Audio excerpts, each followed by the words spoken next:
شفتوا الأخبار اللي جاية من أكادير أمس، أو سمعتوا الأخبار اللي جاية من أكادير أمس؟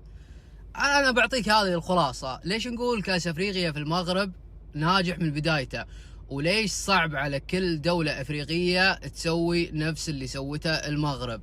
شوفوا الأخبار هذه، نبذة بسيطة على كأس أفريقيا اللي موجودة في المغرب. 40,000 الجمهور، 40,000 متفرج مباراة مصر وجنوب أفريقيا.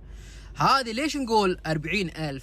أوكي، صار حضور 70,000 مباراة المغرب وممكن مباراة الجزائر، لكن ليش نقول 40,000 متفرج مباراة مصر؟ هذا 40,000 متفرج بلد المضيف غير موجود، وهذه ما صارت من قبل بأفريقيا نهائيا ما صارت في أفريقيا. 40,000 متفرج وبلد المضيف غير موجود، مباراة مصر وجنوب أفريقيا.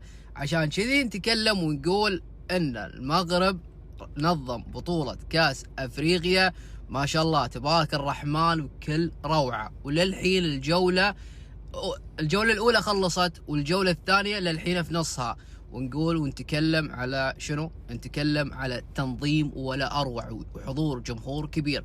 تعدى حضور الجمهور حاليا تقريبا 400